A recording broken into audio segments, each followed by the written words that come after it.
And now welcome to part 2 of Itchy Weekend. And this is going to make your head itch. Because today, in this video at least, we're going to cover ticks. Ticks in Missouri, and I'm already starting to itch. So anyway, stay tuned. It's a Itchy Weekend venture.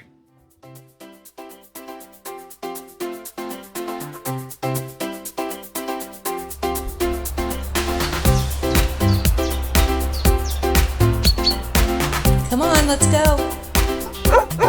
Good girl. Now, the next topic is probably going to make your head itch. Just warning you, because I'm already starting to itch. And that is because we're going to talk about ticks. And it is the time of year right now where we're going to see ticks in Missouri, because that's where I'm reporting this from. First, let's get the myths out of the way. They don't fly, they don't jump, and they don't fall out of trees, okay? They don't even have eyes. They don't have eyes. They just have to wait until someone walks past, and then they jump on them and clap them. Well, they don't jump. Okay, they cling on to them, all right? So they are just waiting for food to cross their path. They jump on, and that's when they crawl all over you and make you itch and latch onto you, okay? They have 3 stages of life. There's the larval stage, which is when they have all the eggs. There is the horrible stage that's going on right now, which is the nymph stage, where you get this little bitty tiny, we always call them seed ticks, the little tiny dinky ticks that can be like the end of a pencil, a pinpoint. You might even just think it's a freckle on you, but it's a tick. And you can get hundreds of them, which I have before, because I've been in the outdoors a lot since I was a kid. So, but then there's the adult stage, which they're a lot bigger and they're a lot easier to see, and you can feel them crawling all over you. Now, you need to know that most ticks will feed in all stages, okay? So you can contract a disease, which we're going to talk about the diseases, from any tick that you get. Any tick, you can get one of these diseases from it. Now, in Missouri, there are 9 types of ticks, all right? First, there is the rabbit tick. That's what this is. And they are also known as the grouse tick. So because of its name, it would not be surprising that adults prefer to feed on rabbits. But here's the good news. They don't usually feed on humans, all right? So if you see one of these ticks, but it's not attached to you or something, it could be a rabbit tick. Once again, that's what the rabbit tick looks like. Then we got the winter tick, which is kind of spotted. It's reddish brown with a creamy white shield on their backs and behind their heads. Adult males are dark brown with a crosshatch pattern on their backs. It's also known as a moose tick. All right, they are found in various habitats, and they have an abundance of populations where large hoofed animals are present in Missouri. Ticks don't have eyes, so they can't be picky about what meal presents itself. So sometimes dogs, beavers, black bears, and coyotes are incidental hosts for these winter ticks. But luckily, once again, they rarely bite and don't feed on humans. So rarely, you could still find them. But this tick is not really found to carry diseases, but heavy infestations can cause complications for their host. So if you have a pet and they get a lot of these, they can get severe anemia, skin irritation, hair loss. So be sure and check your animals for those. Speaking of dogs and animals, there is the 3rd tick in Missouri is a brown dog tick. And that's what this one looks like. Okay, there's the little bitty larva, there's the nymph, and there's the adult male and the adult female. All right. Both of them, the male and the female, are reddish brown and have an elongated body shape. Males only take small blood meals, while females they tend to gorge themselves. It makes them increase dramatically in size. So those are the ones that you see that get really, really big. They are also known as the kennel tick, and those are the females. No comments from the peanut gallery. All right, the brown dog tick can be found year-round in Missouri, year-round. They are mainly located where there are domestic dogs, since that is their favorite host. So that means pretty much everywhere. Unlike other ticks, the brown dog tick's life cycle can be completed indoors, and that means that tick can be found in homes, your RV, in your tent. So, the brown dog tick is considered the most widespread tick species in Missouri. Once again, it doesn't typically bite humans. However, when they do, they have been known to transmit the bacterium that causes Rocky Mountain spotted fever, which can be really a severe illness if you get this, and it has a mortality rate of about 20% if it's not treated early. Symptoms from that include high fever, chills, muscle aches, headaches, and sometimes a rash. But the tick must be attached for at least 6 hours. So if you have been hiking and you find one of these attached to you, more than likely you're not going to get Rocky Mountain spotted fever, but just get this tick off of you, all right? Brown dog ticks can also transmit diseases to dogs, such as, and I'm not going to be able to pronounce these, canine ehrlichiosis or canine babesiosis. So there's 2 diseases that your dog can get. Now, number 4 in Missouri is the American dog tick. That's what those look like. They're dark reddish brown body with flat and oval shape with brown and creamy white markers. Females have cream-colored shield. It's that shield up at the top, and males are more speckled all over. Now, like most ticks, they prefer wooded habitats and grassy areas with low vegetation where large mammals commonly pass. They are commonly found in urban areas around dogs and people. All right? The American dog tick does prefer dogs, so you got to watch your canines. Look for them on the dog's head, ears, back, between their toes, their armpit. I have actually seen the little tiny ones embed themselves like around their toenails, around the nail. So be sure and check the nail if you got to push the fur back and stuff, because they will get in there too. So it has been known to transmit Rocky Mountain spotted fever to humans. They also transmit tularemia to humans as well, and that includes an ulcer at the bite site, fever, chills, and tender lymph nodes. So if you start getting a second feeling that. It can transmit canine tick paralysis to dogs, which can cause basically paralysis, symptoms such as instability and loss of reflexes. In addition, if the tick is not removed, it can cause respiratory failure, which could be fatal. The other thing is this paralysis is not just limited to dogs. It can also happen with your kids and your grandkids. So you need to be sure you get that tick removed, because once the tick is removed, recovery is usually within 1 to 2 days. But be sure and check them immediately for ticks. The fatality rate with children can be up to 10% with this paralysis. So like I said, it's very important that you check your children once they've been out playing. Check them periodically and get those ticks off of them, all right? Number 5 is the groundhog tick. That's what they look like right there. They're also known as the woodchuck tick. Woodchuck. How many woodchuck? Anyway, it's mainly found in or around the dens or nests of its hosts, which means primarily they feed on groundhogs, small mammals, raccoons, foxes, weasels, skunks, things like that. Can be eaten on dogs and cats, all right? They can also be on birds. They're active during the summer months with numbers peaking in July, so you're going to watch for them in July. They are not known to transmit Lyme disease. However, they do transmit Powassan virus, which can lead to an infection in the brain and can be deadly. Number 6, Eastern black-legged tick. And that's what they look like. They're also known as the deer tick, which you may have heard of, black-legged tick or bear tick. This is the primary Lyme disease carrier in Missouri. They are found in wooded, brushy areas, home to mammals such as mice, deer, others. In other words, all of the wooded areas around your campground and where you're hiking through, that's where you're going to find these deer ticks. All right, you got to look for them in low vegetation or shrubs. In each stage of life, the tick is mobile and able to feed on humans or animals. They prefer the larvae, the little tiny ones, prefer the birds and mice. The nymphs, the little seed ticks, they attach to any mammal that walks, including humans, and we got covered last year. Oh my gosh, I've still got scars from them. Adult ticks prefer the white-tailed deer, but will feed on coyotes, humans, or other mammals. They can transmit Lyme disease, babesiosis, anaplasmosis, ehrlichiosis, and Powassan virus.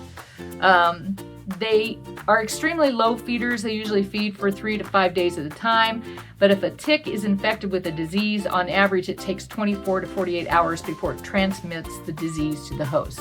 So in other words, get those ticks off of you. If they're on you for 24 to 48 hours, that's when they're most likely to transmit that disease to you. So if you can get them off as soon as possible, because it has been shown that it can only take 16 hours in some cases. So if you are going hiking, check each other for ticks, get a shower, make sure you get those ticks off of you, take your clothes off. The best thing is to take your clothes off, put them in a clear plastic bag and set it in the sunshine, and that should take care of most of the ticks, but make sure it's sealed up really good.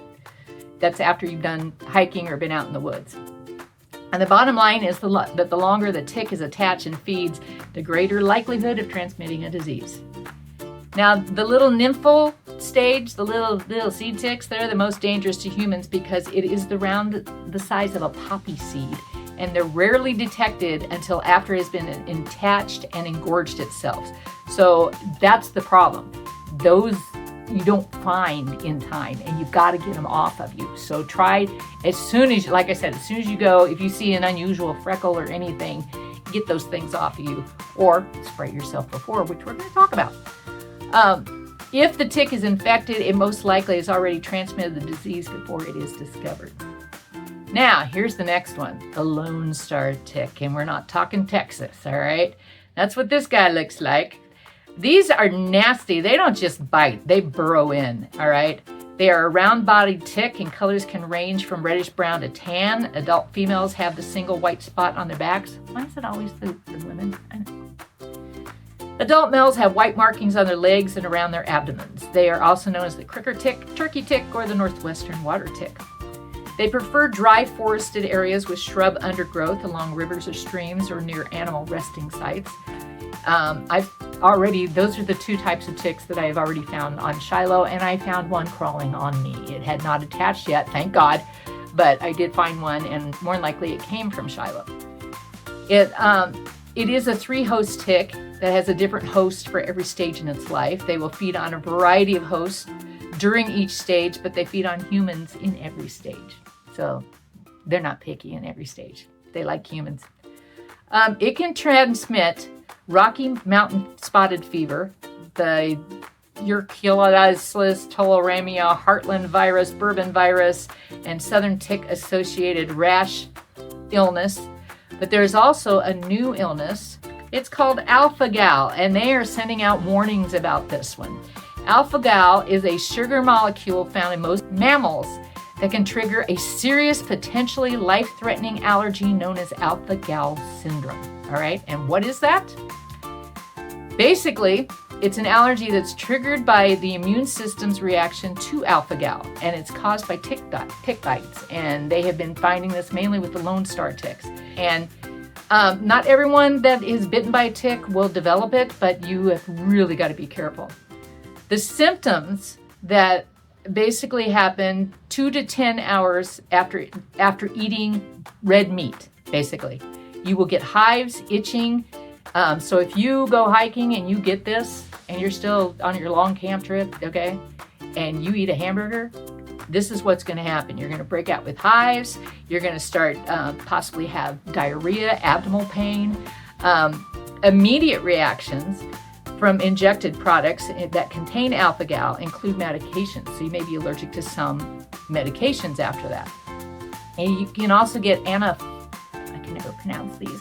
I'm not a nurse. Anaphylaxis, which can be life-threatening. And you can also get joint pain or other gastrointestinal symptoms. So the risk factors are just, you really got to be careful with this. All right. Basically, you need to avoid the tick bites, first off, which we've talked about. Then you avoid red meat after you've maybe been bitten by it. You probably won't know that you're infected until you actually eat some of this, but that's the key takeaway from it is that they can range from mild to life-threatening, but you will be allergic to red meat.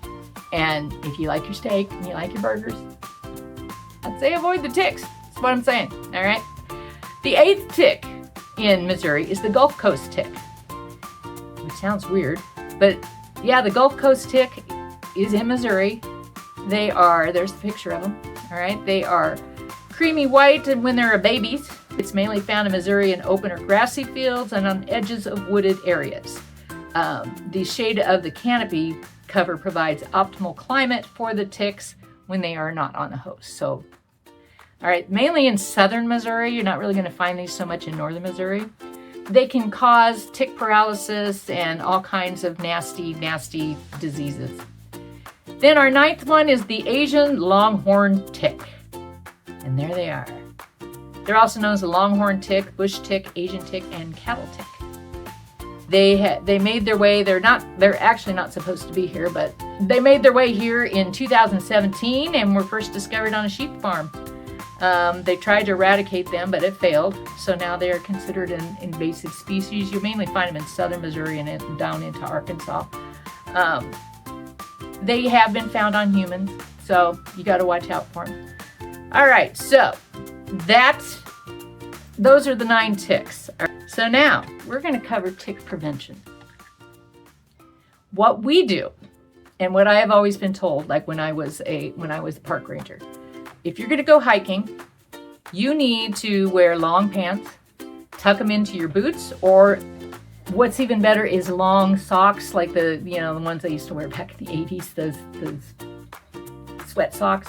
You can tuck your pants in there, and then you can take some duct tape and put them around it. And here's another little trick that they use when they used to go in the field, is they used to take the duct tape and just kind of halfway put it in the front and then bend it over the top of it. And so if the ticks climbed up there, they get stuck on it. That's another thing they can do with it.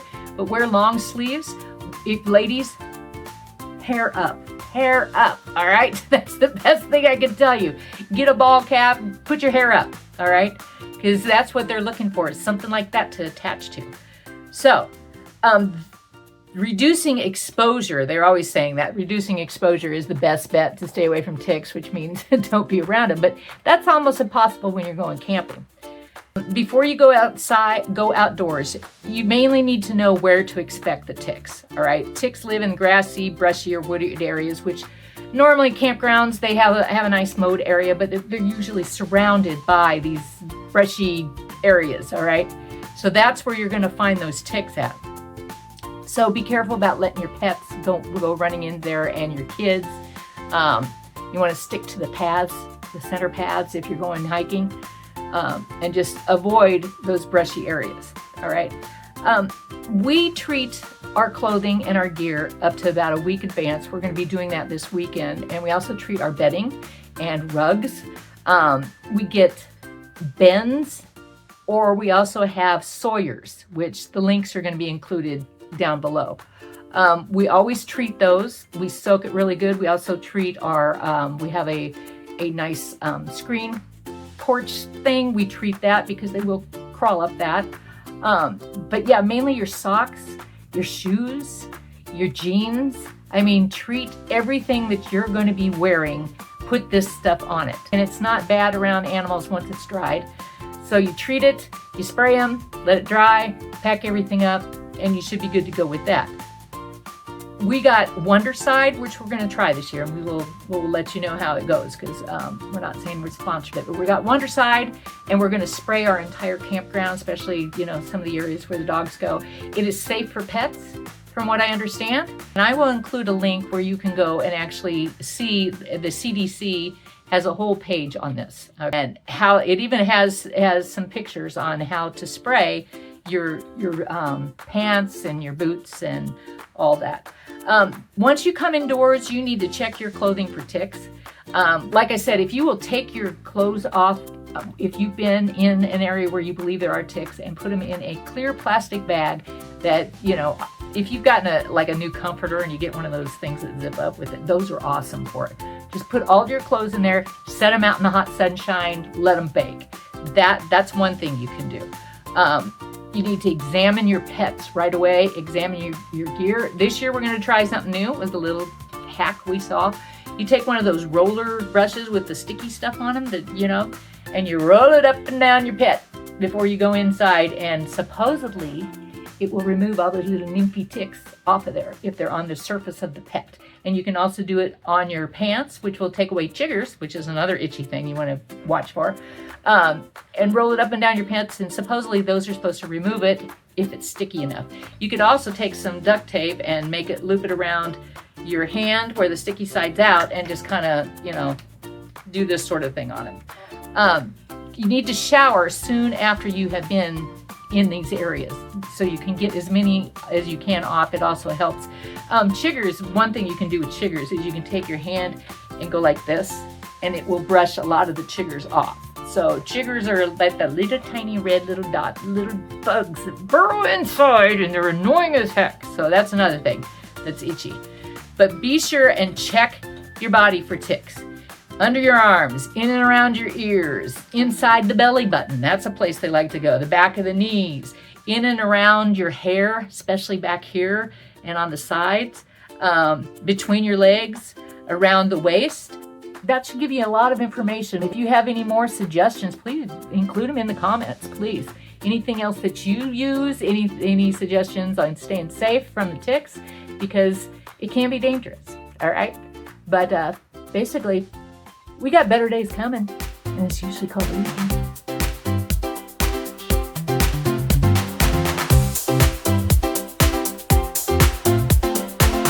Come on, let's go. Good girl.